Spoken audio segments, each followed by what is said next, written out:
Saya akan cerita sedikit tentang tradisi hujjah. Dulu ulama itu kelihatannya sederhana, tapi kalau berargumentasi itu hebat. Tadi Gus Zofur menyebut kitab Mbah Hasyim itu mengharamkan kentong. Beliau masyhur itu punya kitab namanya Al-Jasus an Tahrimin Nakus. Intinya kentong itu haram. Secara dalil ini meyakinkan sekali karena ketika Rasulullah rembukan sama sahabat, kita dengan apa memaklumatkan orang kalau waktu sholat masuk? Ada sahabat yang usul pakai kentong, dzaka lin nasara itu Nasrani. Ya pakai buk itu semacam trompet besar, dzaka lil yahud. Kemudian ada yang usul kalau gitu api ya Rasulullah, dzaka lil majus. Sehingga dari hadis itu Mbah Hasyim berpikir kentong itu haram. Tapi Mbah Fakih Mas Kumambang itu mengkritik Mbah Hasyim dengan ngarang kitab Hazur Ru'us an Tahrimin Nakus. Jadi beliau ngomentari kitab itu sambil geleng-geleng kepala. Kitab kok keliru nganti ngono itu. Jadi cara pikirannya siapa Ki Fakih. Kentong di Indonesia itu kanggo wedhus dicolong gitu. Pos kampling gitu. Kalau ada banjiran ya kentong, ada maling ya kentong. Jadi enggak ada persamaan sama sekali dengan kentong yang milik orang apa? Nasrani. Sehingga di pondok saya itu ada kentong tapi jelek sekali. Karena itu satu-satunya cara supaya beda dengan kentong yang di gereja. Kalau elek kan mirip kentong di pos kampling. Itu ya agak-agak ilmiah sedikit. Dulu ceritanya Gus Zofur itu saya teruskan. Itu singkat cerita, itu kalau yang di kejadian di Termas itu Mbah Dimyati sudah nyuruh semua kentong disembunyikan karena mau ada Mbah Hasyim. Cerita itu mukarrar di Kiai Fakih sama di Kiai Dimyati Termas. Setelah kentong dikumpulkan semua, Mbah Hasyim datang, senang, ngiranya Syekh Dimyati ini sependapat dengan beliau, yaitu sama-sama enggak ada kentong. Tapi setelah itu ada santri yang matur, Mbah Dim pun beres kentong pun kula delikno sedanten. Itu di depan Mbah Hasyim.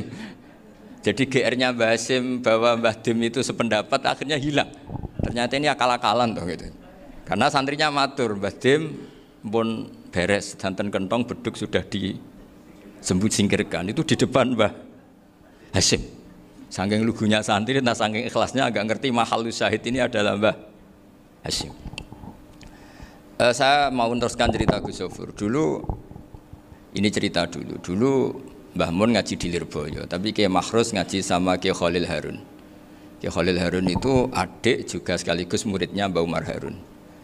Mbah Umar Harun itu generasi kedua setelah Mbah Ghazali. Beliau menantunya Mbah Ghazali, tapi ya sudah ponaan. Sehingga tradisi ini penting karena saya berkali-kali bilang di mana-mana. Status orang tua dan mbah itu adalah terserah anak cucunya. Bukan terserah mbahnya, tapi terserah anak cucunya. Saya tidak akan bosan mengingatkan ini. Saya pernah di makamnya Nabi Yakub, itu ya dikemuli bendera Israel. Di makamnya Nabi Dawud. Nabi Ibrahim juga dekat sinagog. Sehingga Quran membela Nabi Ibrahim disebut maka anak Ibrahimu Yahudiyya wala Nasraniyya. Karena ketika beliau berposisi di Israel, kemudian penguasanya adalah Yahudi, bisa saja makam ini ditulisi dan distatuskan ala Yahudi. Ya seperti Nabi Yakub. Nabi Yakub itu nabi yang kita yakin tentu berkeyakinan beliau orang baik, orang muslim, orang mukmin, tapi karena di desain mereka ya dikemuli bendera Israel dan disebut Abul Yahud. Karena kita tahu nama lain dari anaknya Nabi Yakub adalah Yahuda bin Yakub bin Ishak bin Ibrahim. Sehingga perasaannya orang Yahudi menjadi Yahudi itu yang ngikuti mbah-mbahnya. Nah khawatir saya ketika buyut-buyut kita kaya. Buyut saya itu orang kaya dulu, namanya Badur Rahman. Itu kaya sekali, tanahnya banyak. Dulu cerita Mbah Hasyim ya kaya sekali. Mbah Maksum juga kaya. Mbah Abdul Aziz juga kaya. Karena dulu itu inginnya kiai itu yo ketok sugih lah, gak ngel-ngelo santri. Tapi nanti kalau cucu-cucunya sudah ndak alim, itu ndak dianggap punya tanah itu karena untuk fasilitas santri. Aku tak kedonyan, mbah-mbahku ya kedonyan. Buktinya tanah yombo. Karena dia akan menafsiri sesuai cara berpikir. Makanya sanad keilmuan yang diceritakan Gus Zofur itu harus diulang-ulang. Kalau nggak diulang-ulang, maka kita akan berpikir sendiri untuk menafsirkan masyayikhon al-kiram atau ajdadan al-kiram. Nah, ini yang bahaya, yang sering Quran mengingatkan. Jadi ada status yang disematkan oleh anak cucu kayak orang Yahuda tadi, Yahuda bin Yakub bin Ishak bin Ibrahim itu menstatuskan mbah-mbahnya yang bernama Ibrahim itu Yahudi. Sampai Quran sendiri yang bela makana Ibrahimu Yahudiyah wala Nasraniyah. Karena secara geografis sekarang Ibrahim di Israel dan otoritas itu juga milik mereka, sehingga mereka bisa masang-masang atribut yang menunjukkan kalau itu Yahudi. Beberapa al-alim al-alamah yang minnah itu sudah wafat dan kadang-kadang dzurriyyahnya itu tidak kita. Kalau sekarang orang bahasakan kubu sebelah. Akhirnya ya nggak boleh dikholi, nggak boleh diziarah. Terus seakan-akan yaqtaduna bi ra'yi, seakan-akan mereka berpendapat dengan pendapat syekh ini, padahal enggak. Nah, sehingga tradisi ketersambungan sanad tadi, baik secara genetik atau secara asbab, itu harus terjaga.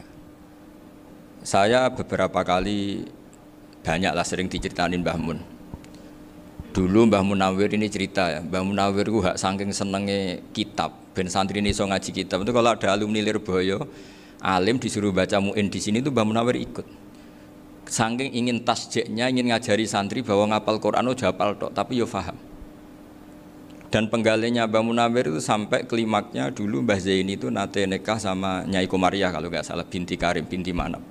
Punya putra Gus Habib, Gus Toha yang diantara putrinya dinikahi Gus Rosin ini. Terus akhirnya kesampaian juga ketika Mbah Munawir punya mantu alim alama namanya Mbah Ali Maksum, angsal Nyai Hasyimah. Sampai Pondok Kramcak ma'ruf bil ilmi, terutama ilmu sorof dulu karena Mbah Maksum itu komplain, fa'ala yafulu kok terus fa'alan ya, fa'ala yafulu ya uf'ul gitu kan, masuk fi'il kok jejer isim gitu. Jadi dulu kata Mbah Mun itu ada persaingan ilmu sorof, sorofnya Mbah Maksum Ali Kuaron sama Mbah Ali Maksum Jogja. Jadi wali antok, yang satu Maksum Ali Kuaron, yang satu Ali Maksum. Ya itu dulu saingan ngarang sorof.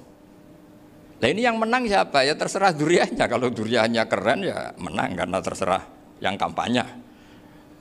Saya bayangkan adekan Mbah Zubair tidak punya anak sealim Mbah Mun, mungkin kalau Mbah Zubair juga tidak sewow kalau punya putra Mbah Mun. Karena saya berkali-kali bilang kalau dalam syair Arab itu kama takarroma, kadang dilafatkan kama tasyarrofa bi Muhammadin adnanu. Orang berpikir Adnan itu siapa? Itu karena ada Nabi Muhammad SAW. Orang mencari-cari Mbah Mun itu mencari Mbah Zubair karena ada Mbah Mun. Orang mencari Mbah Dahlan karena ada Mbah Zubair. Wong kok alime ngono iku bapake sapa? Wong kok alime ngono iku putune sapa?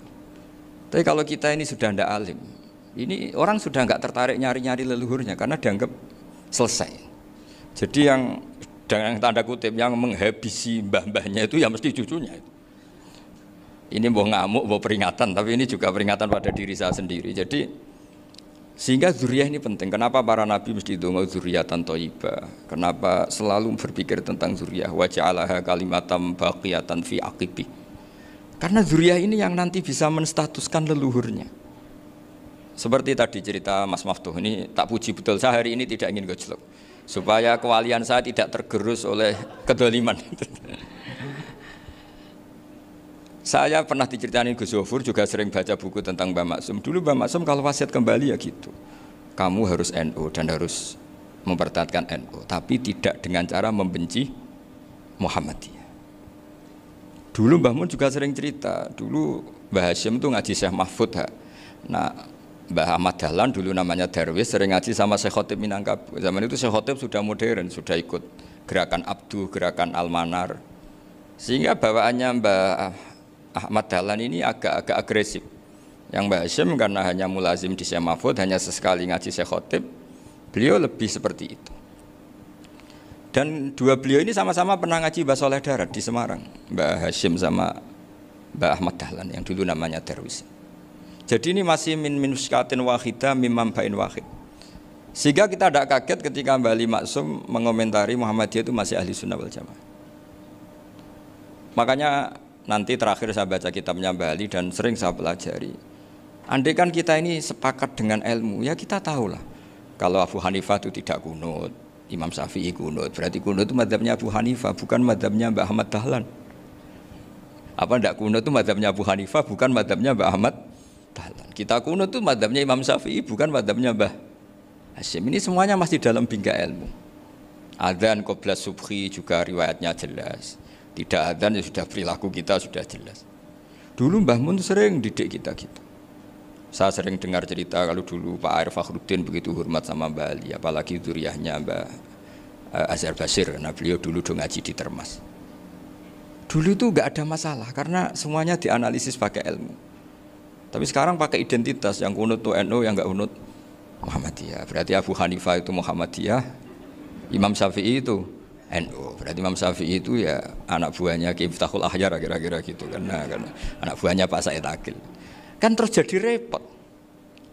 Dulu kita ini pengagum ilmu, bukan pengagum perbedaan. Sehingga di sini yang saya kagum dari sekian ceritanya Mbah Ali Maksum, supaya kitab ini to the point, supaya nggak lama-lama karena waktunya juga. Nanti kalau kemalaman ini kena semprit ini sudah. Ini diantara yang diceritakan Bali itu unik. Imam Syafi'i itu sering tawassul, sering wasilah sama siapa itu? Abu Hanifah. Ini sudah tak petakan, saya baca yang sensitif lah, so yang ini ya. Ziyar al-Babus Samin, terus sebentar ini yang bab tawassul.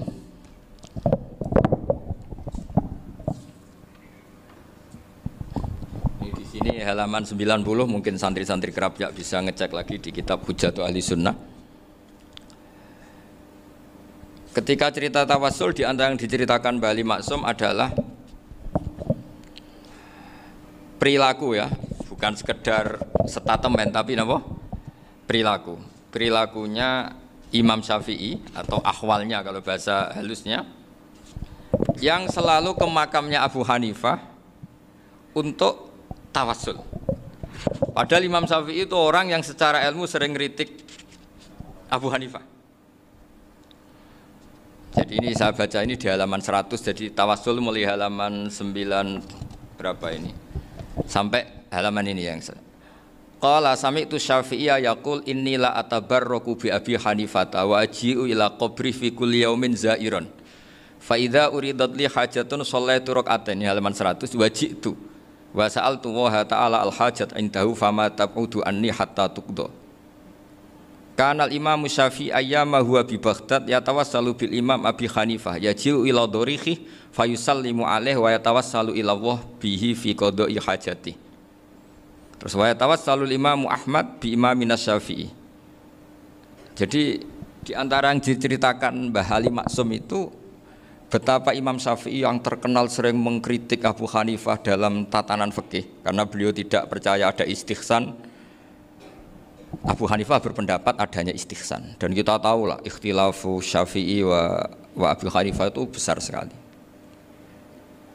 Tapi beliau itu tahu Abu Hanifah itu orang yang sangat soleh.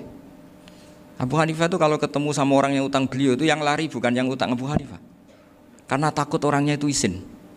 Jadi kalau ketemu yang utang di jalan itu yang sembunyi itu Abu Hanifah. Kenapa engkau sembunyi? Ada yang utang saya lewat, nanti orangnya malu. Jadi setingkat Robi'ah Adawiyah itu beliau di rumah ada maling itu sembunyi. Ditanya kenapa engkau sembunyi? Malu, gak ada yang dimaling. Malu sama malingnya karena serumah itu gak ada barang yang layak dicolong itu. Itu Robi'ah dia sembunyi. Itu yang bisa niru itu Abu Hanifah. Jadi wali-wali besar ini ternyata saling menghormati dan saling tawassul. Nah saya berharap tawassul ini bukan sekedar perilaku sosial, tapi memang ada sanatnya. Sehingga terus diceritakan Bali di sini dulu istaqa Umar bil Abbas. Kata siapa tawassul harus dengan Rasulullah SAW? Dulu istaqa Umar bil Abbas. Sayyidina Umar itu tawassul istisqa dengan Sayyid Abbas. Padahal kita tahu Sayyid Abbas ini tidak nabi. Terus beliau cerita sampai Imam Syafi'i tawassul sama Abi Hanifah. Sehingga nggak ada perdebatan itu kan Umar. Kalau Umar kan ada jaminan boleh diikuti karena beliau sahabat. Bali cerita tentang Imam Syafi'i yang tawassul dengan Abu Hanifah. Seargumentatif itu. Sehingga ada cerita dalam sebuah tafsir. Ya saya ulang lagi, ada cerita di sebuah tafsir. Kenapa Nabi Musa ditanya Allah wa ma tilka biyaminika ya Musa? Ma'ana wa ta'ala a'lam, tentu Allah sangat tahu yang dibawa Musa itu apa. Karena Allah tahu Nabi Musa itu grogi. Orang dipanggil Wali Maksum pasti grogi, santri dipanggil Mbah Mun pasti grogi. Kenangan saya setiap dipanggil Mbah Mun ya mesti tanya, yang ringan-ringan, wis sarapan ha. Arung sarapan ya sarapan. Pas sarapan ya kan tanduk mangan sing enak, wong santri ora tau mangan enak. Ya enggak pernah ngomong yang penting, ngendikan yang penting. Nah, karena Nabi Musa ini grogi, ini sebagian tafsir. Itu ditanya yang ringan, "Sake iku nggawa apa?" Karena pertanyaannya ringan, Nabi Musa juga ringan. Ya Nabi Musa itu sampai lali iku pangeran sing ya'lamu sirra wa akhfa. Diterangno. Niki tongkat Gusti. Gunane kathah Gusti tongkat iki. Qala ya asaya atawakka'u 'alaiha wa ahusyu biha 'ala ghanami wa liya fiha ma'arifu ukhra. Oh, tongkat Gusti niki penting Gusti. Nggih nak nggih macam-macam lah Gusti. Atawakka'u 'alaiha wa ahusyu biha 'ala ghanami kangge menghalo kami. Masih terangno terakhir dan yang lain-lain Gusti. Wa liya fiha ma'arifu ukhra. Sehingga akhirnya rileks. Karena Nabi Musa terus ngerti. Ternyata ketemu pangeran itu gak seserem yang saya bayangkan gitu. Pertanyaannya ringan. Itu ada ilmunya.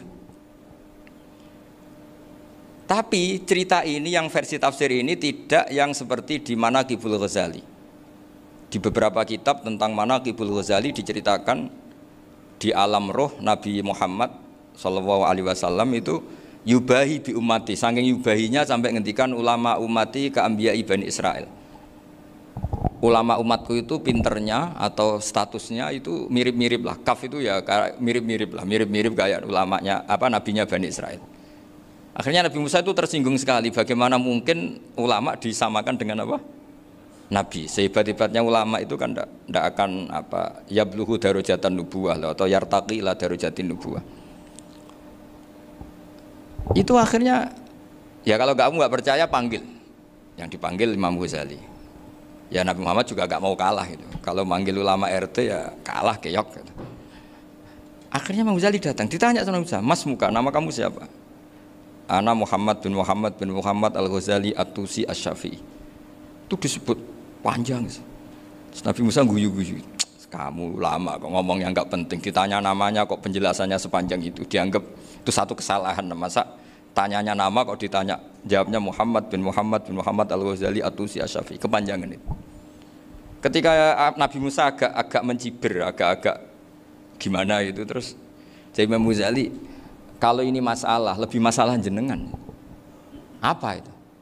"Yang tanya jenengan tuh Allah ya alamu sirra wa akhfa, dan Allah hanya tanya wa ma tilka biyaminika ya Musa."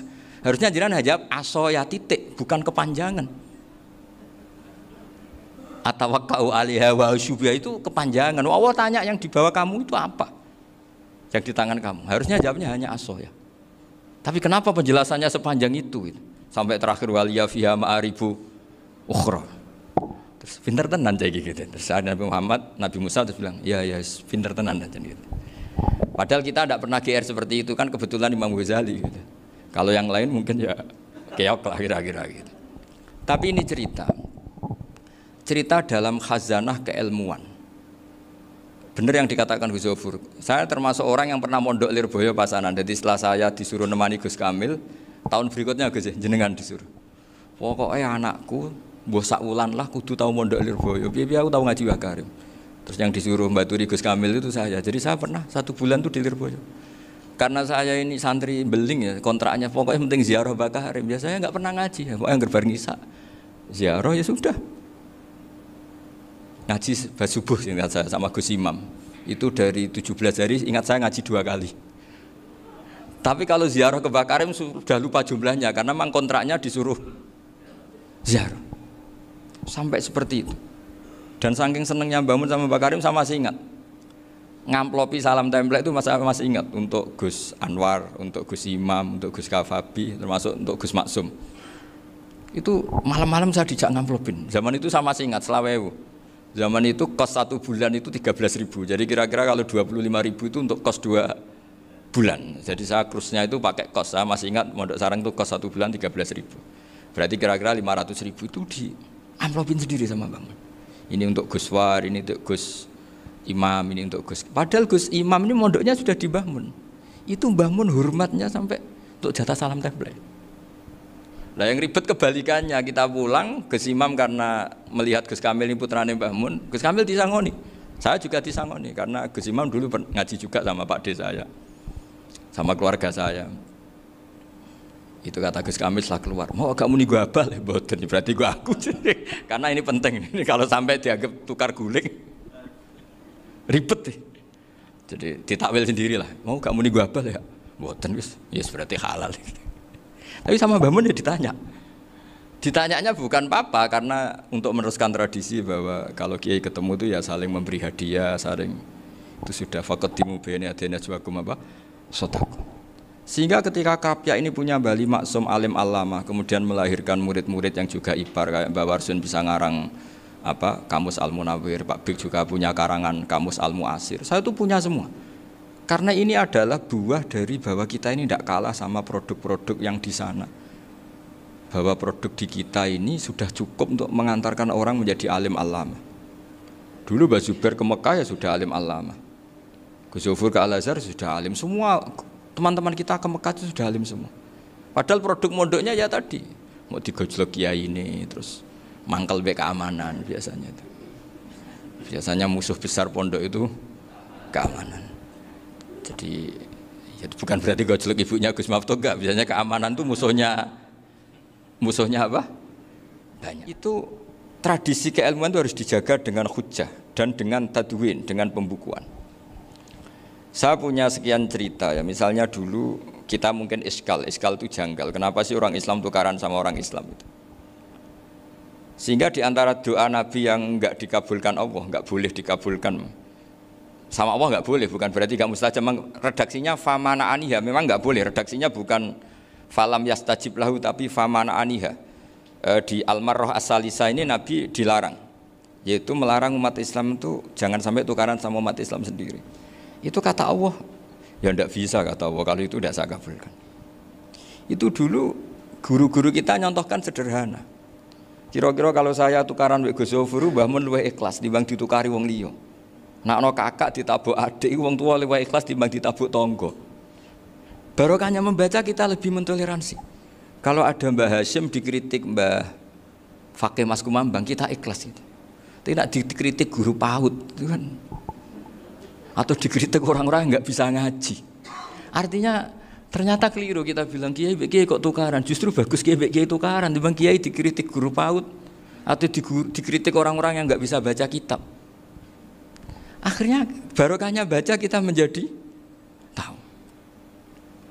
Dulu Mbah Mun sering cerita, ini masih cerita silsilah ya. Jadi Mbah Ali Maksum tadi kita tahu di antara guru besarnya Mbah Ali Maksum tentu Mbah Mahfud Termas. Beliau adalah adik dari Kiai Mahfud Termas. Mbah Dimyati ini adik Kiai Mahfud Termas.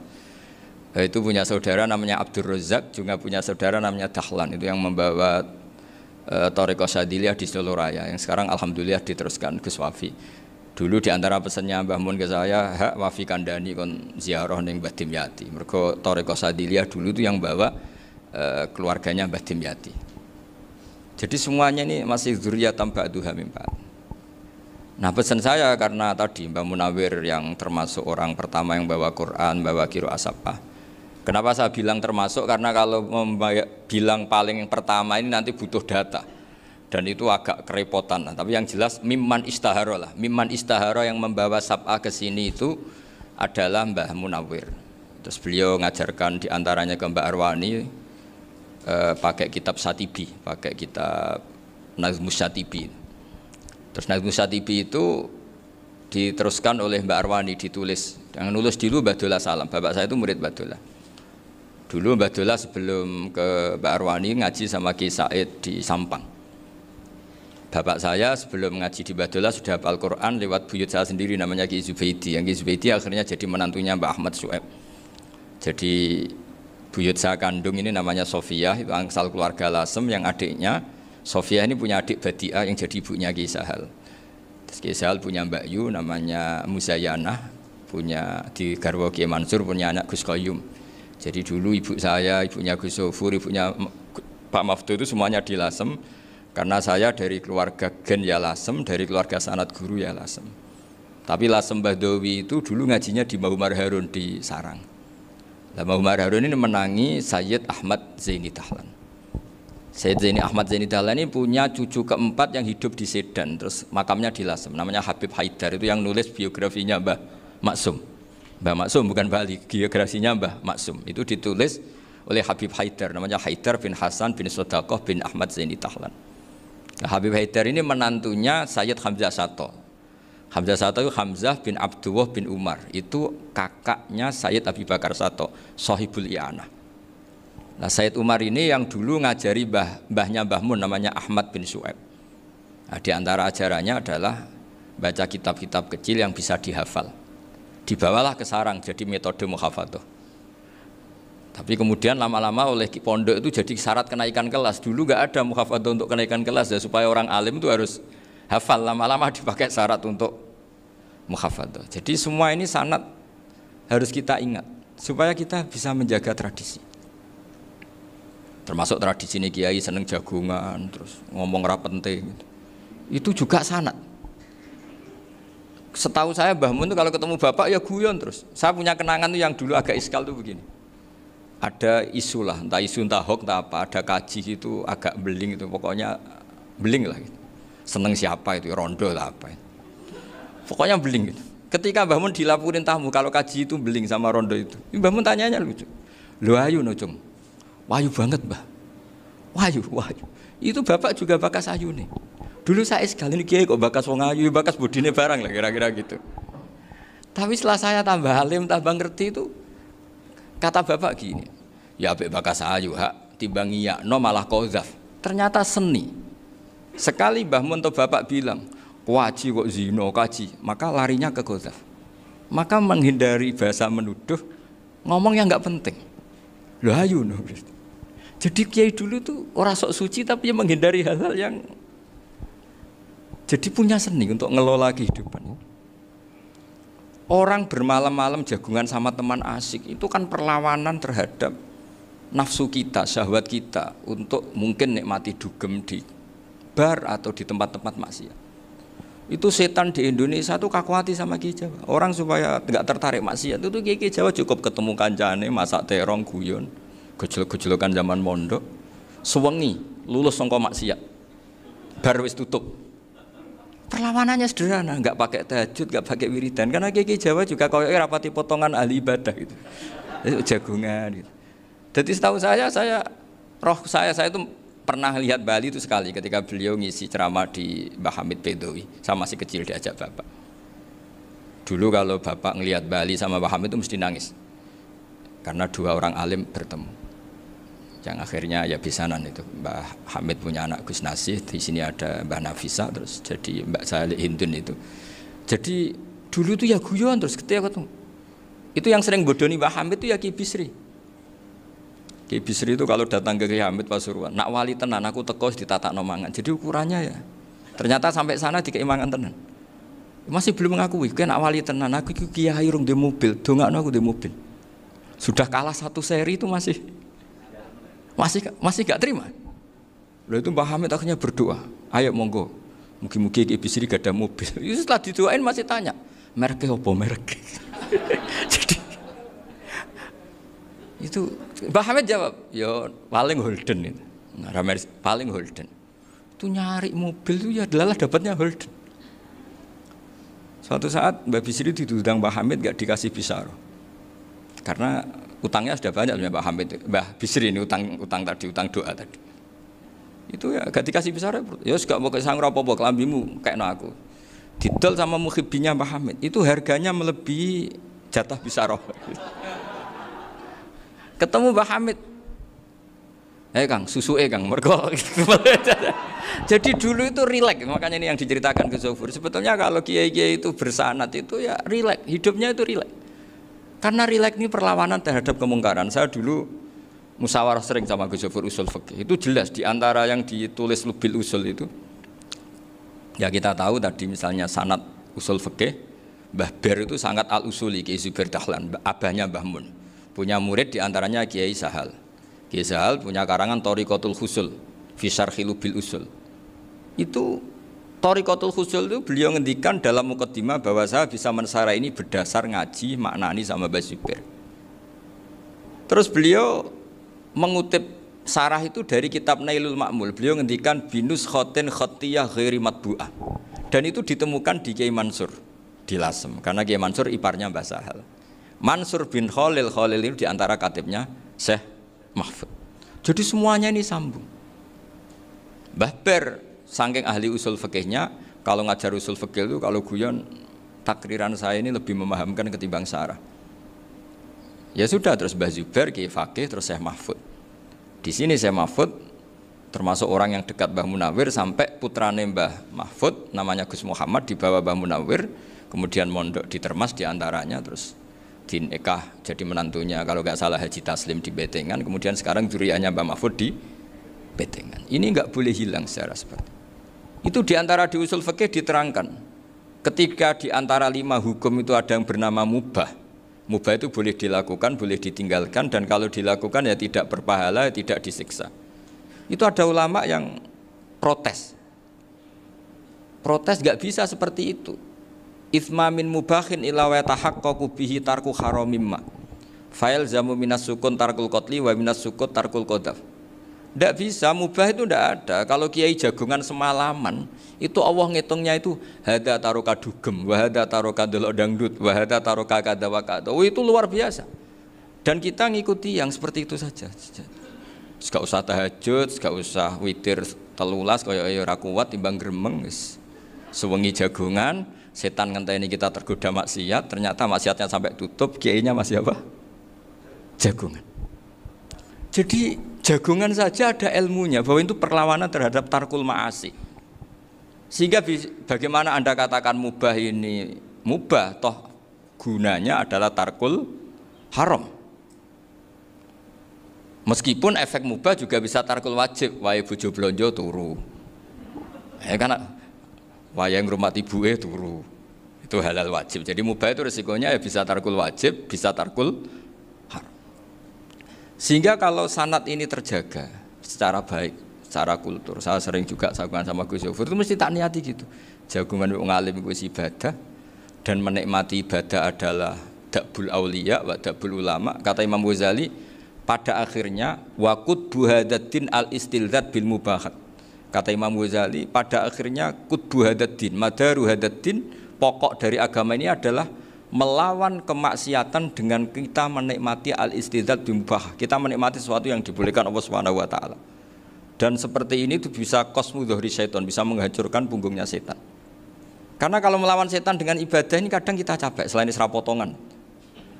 Tapi nak kangkang ning komplek H gitu jagungan mbek kancane, ngenang melarate, mbok ngenang ora sekolah, ra munggah kenangan.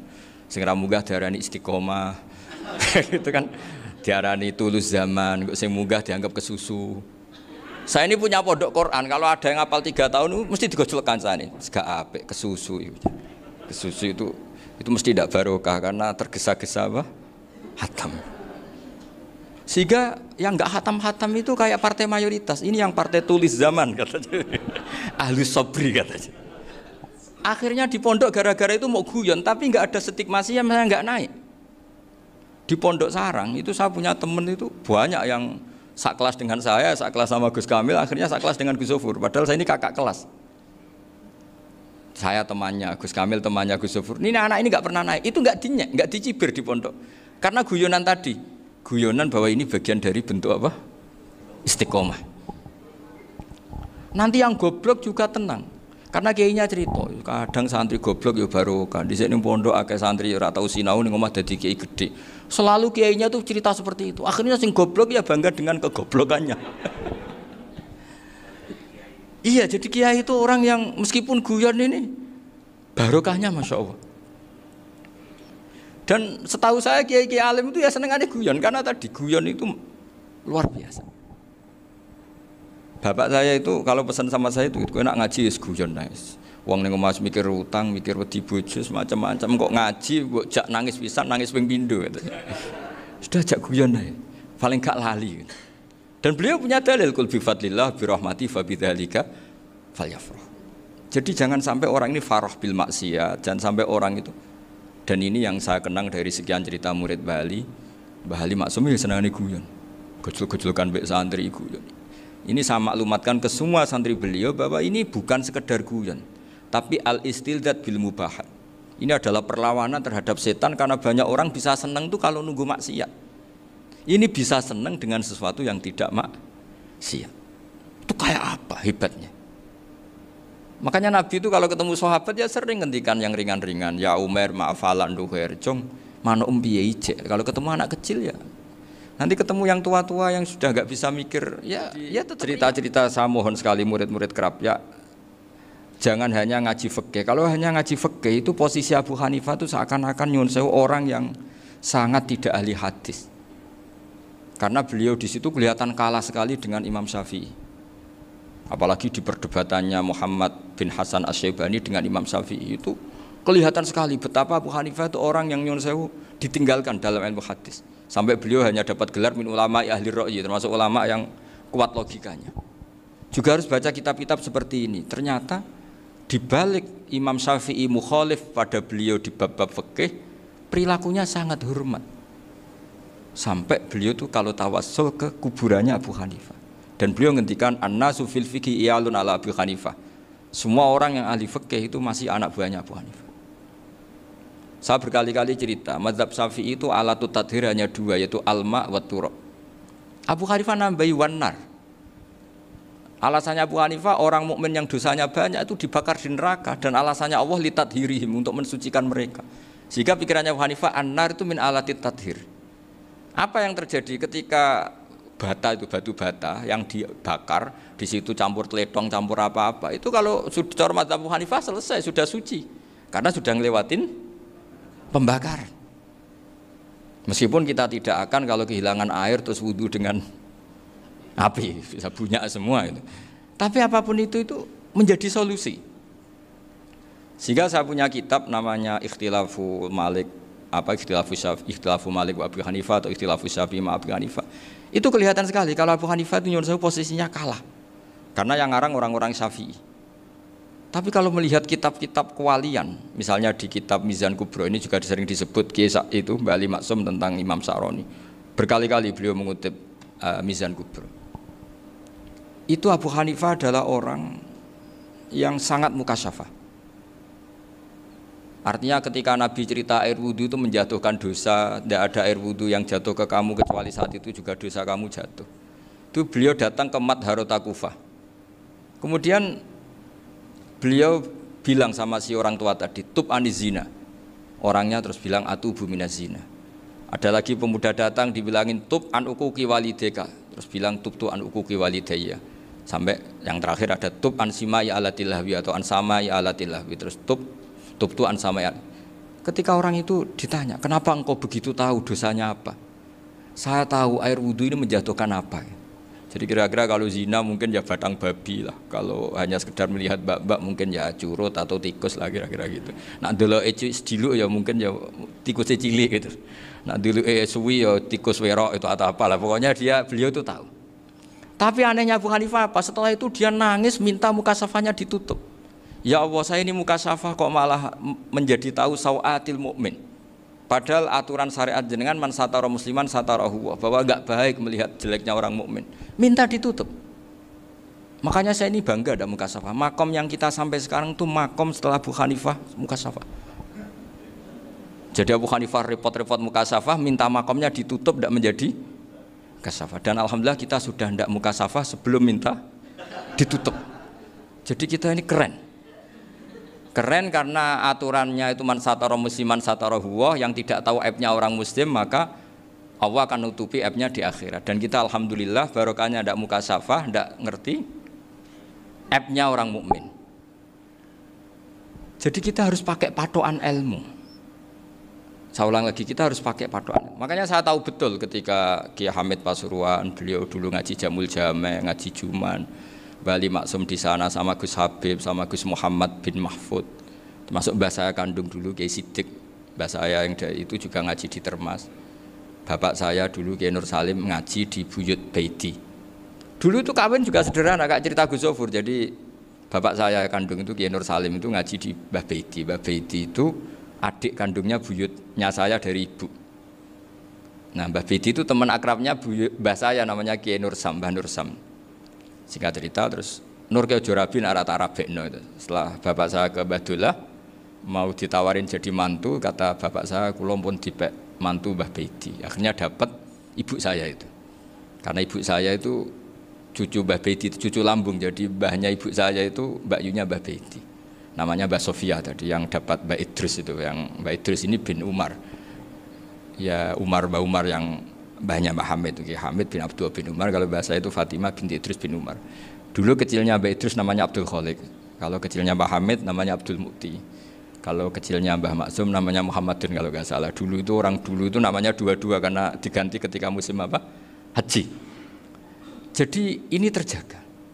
Sehingga tidak ada ceritanya kiai-kiai yang jagongan kemudian santrinya itu yang agak-agak khawarit. Kiai kok sungi-sungi jagongan, gak tahajud, gak duha, itu tidak ada seperti itu. Karena ini dianggap fi'lul mubahat untuk melawan mungkarat.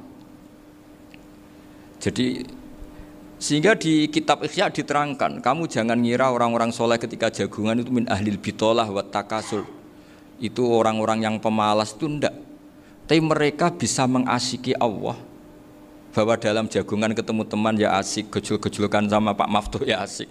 Dan keasikan ini bentuk perlawanan terhadap keasikan harus dengan maksiat. Itu kayak apa kalau kita ngaji sampai seperti itu? Termasuk tadi yang diceritakan Pak Maftuh kitab Hunyah. Semoga beliau cerita juga pernah belajar. Saya pernah belajar kitab Hunyah khatam. Itu diantara yang diceritakan Syekh Abdul Qadir Al-Jilani tadi kata beliau Al-Jilani dipakai Jim Al-Jilani. Ini agak beda dengan kita. Mbah Zubair itu punya kitab namanya Al-Qalaid Al-Luluyah. Beliau menfatwakan nama-nama ajam itu kamu bebas. Ajamiyun fasna bihi masyita. Sehingga kita kalau punya kiai harus mau qolal ustukhri. Sehingga mau qolal istukhri. Tirmidzi juga nasibnya sama. Qolat rawahut Tirmidziyu. Sehingga rawahut Turmudziyu. Yang satu rawahut Tarmidziyu. Ya karena kita keluarganya Tarmidzi apa enggak gitu. Makanya kata Mbah Mun sama masih ingat.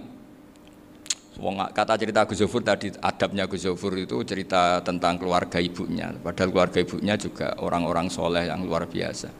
Itu kata Mbah Mun, kowe roh jenenge Imam Bukhari tahu ya. Jenenge sapa? Saya nyebut Muhammad bin Ismail bin Ibrahim bin Muhirah bin Bardasbah. Lah iya Bardasbah mbok waca Bardisbah yo. Lah cara kene mbok Parmin mbok Parlan. Jadi Bardisbah mbok Bardasbah iku cara kene yo Parmin Bapak. Iku rak Mbah Fadl Senori dadi kabeh diwaca Arab. Jenenge Mbah Umar Harun. Dhisik yo wong Sarang, Mbah Harun mbok Kirun yo ora roh, wong dhisik yo wong kuno. Jadi kalau versi Mbah Fadl termasuk yang pertama bikin nasab Mbah Maksum itu tulisannya Mbah Fadl yang dikutip Habib Haidar tadi. Ya saya seperti Gus Zofur juga mencari-cari hubungan ulama-ulama di Jawa. Itu Mbah Mun kalau bicara mbahku ono sing jenenge Kiai Serut. Kalau ditulisannya Mbah Fadl itu Syaraf.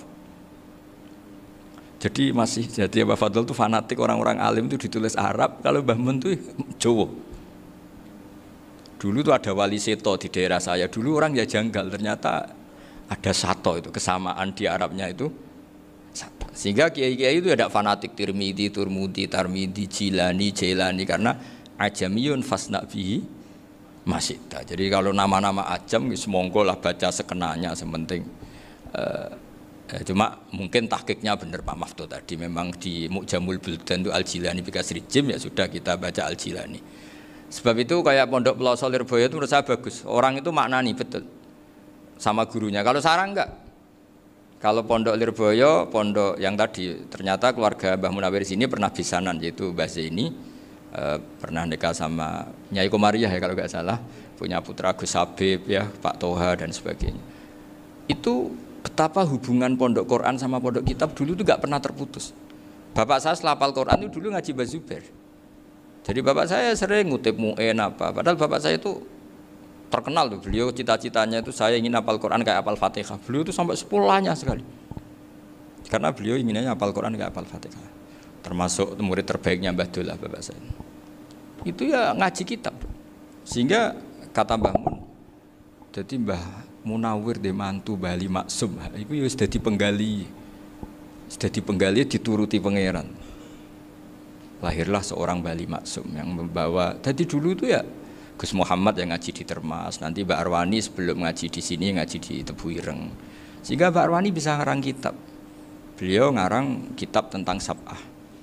Faidul Barokat namanya. Ya nulisnya ya fasih ya. Saya punya tulisan tangannya Mbak Arwani itu banyak.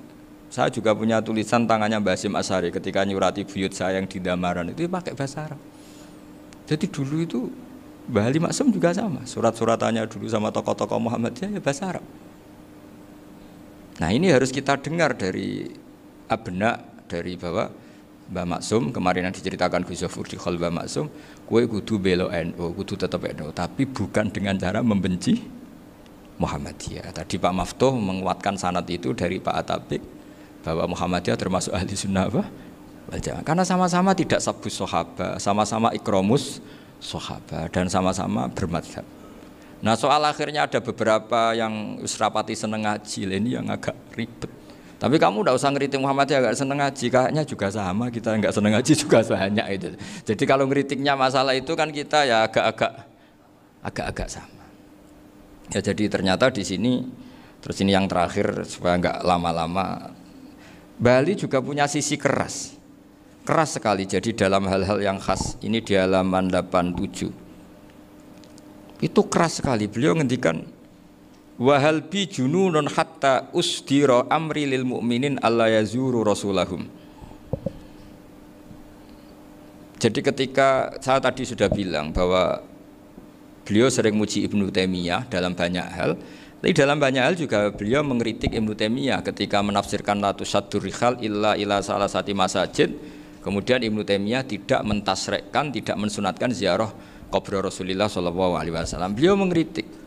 Dan cara mengkritik adalah ngendikan ulaikal ladzina yuriduna ayyahulu bainahu sallallahu alaihi wasallam wa baina ummatihi fi nakhiyatin.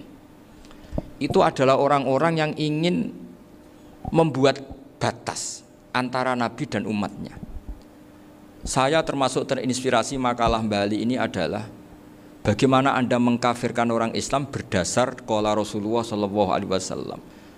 Wan nabiyyu asyaddun nasi syafaqatan li ummati. Wan nabiyyu akhrasun nas, orang yang paling serius supaya umatnya ini selamat. Kemudian Anda dengan hadisnya Nabi mentafrik bainahu wa baina ummati berdasar dawuh Kanjeng Nabi. Itu cek mentalani. Makanya saya itu enggak pernah keras di bab ini. Misalnya nyuruh saya ada santri sarang yang nakal. Itu saya tidak berani komentar karena saya tahu Mbah Mun itu sangat mencintai santrinya meskipun yang nakal. Saya melihat sendiri bukan jari ada santri yang cara pelaturan pondok itu diboyong karena nakal. Itu Mbah Mun ngendikan begini. Ya cung yo ke diboyong itu cara aturan pondok. Nah aturannya pangeran ngger kowe tobat dadi wong apik ya dadi wong saleh. Ya kowe kudu tetep sering rene, tetep santri kudu donya akhirat. Soal pondok ya ben ana aturan, ben menjen kowe nakal nemen ya diboyong, tapi kowe tetep wong apik.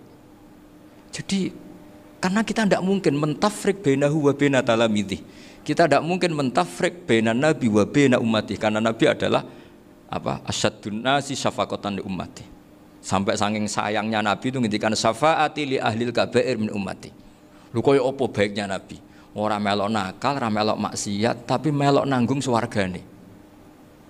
Iku waktu gali sampean wis kowe utang gak apa-apa, bangkrut gak apa-apa, sing nyaur bapak. Gua sampean ngono top tenan.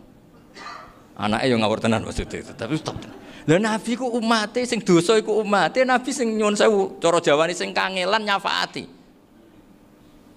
Karena nabi gak boleh dipisahkan dengan umatnya. Makanya kata Bali Maksum, ulaikal ladzina yuriduna ayyahulu bainan nabi wa baina ummati. Itu mereka adalah orang yang ingin memisahkan nabi dengan umatnya. Masa kita ngafirkan umatnya nabi berdasar dawuh nabi?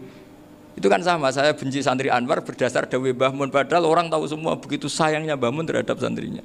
Sama juga kamu benci santrinya Bali Maksum berdasar dawuh Bali, padahal beliau sangat mencintai santrinya. Nah kultur-kultur seperti ini tidak boleh hilang. Kita punya sanad, punya guru, punya keluarga yang sama. Jadi mbah-mbah saya itu orang Tuban, dekat sama posisi Ibrahim Asmorokonti tadi yang diceritakan. Jadi di kampung saya, kampungnya bapak saya itu ada makomnya Siti Syariah, itu mbak kandungnya Sunan Bonang. Dan bapak dulu sering ngajarin ziarah saya ke Mbak Asy'ari. Mbak Asy'ari itu bin Jumadil Kubro, berarti Mbak Asy'ari itu saudaranya Mbak Ibrahim Asmorokonti, gurunya Sunan Bonang. Jadi Sunan Bonang ke Tuban tuh karena disuruh ngaji sama Mbak Asy'ari, Mudin Asy'ari itu yang di Bejagung itu. Jadi ini semua sanatnya itu jelas, aturannya jelas. Kan Sunan Bonang bin Ampel bin Ibrahim Asmorokonti bin Jumadil Kubro lah, yang Mbak Asy'ari ini adiknya Ibrahim Asmorokonti, makamnya di Bejagung di Tuban. Dulu Sunan Bonang sebelum ngaji kemana-mana ngaji di Bejagung itu di Mbak Asari itu. Terus kemudian Sunan Bonang hidup di Lasem, di Pasujudan di Lasem. Makanya Lasem banyak orang alim karena ya dulu Sunan Bonang itu di antara aktivitasnya itu di Pasujudan di Lasem itu. Wafatnya Kila di Bonang, kemudian mau dibawa orang Madura ke Madura, terus diambil Mbak Asari, pernah mbahnya karena Muammar Mbak Asari, terus dimakamkan di Bonang. Jadi cara berpikir Mbah Ali ini menginspirasi saya. Kita tidak boleh mengkafirkan umatnya Nabi berdasar dawuh Nabi. Karena apa? Itu yang tidak diinginkan Nabi. Nabi itu inginnya yang di luar itu masuk, bukan yang sudah di dalam dikeluarkan. Itu kata beliau, ulaikal ladzina yuriduna ayyahulu bainan nabi wa baina ummati. Orang-orang yang tidak mentasrek ziarah pada Nabi adalah orang-orang yang ingin memisahkan Nabi dengan. Dan begitu kias berikutnya, orang-orang yang sidik-sidik muni ini kafir, ini sudah enggak benar, inilah yurja khairuhu. Itu orang-orang yang memisahkan. Dan lucunya berdasar dawuh Nabi.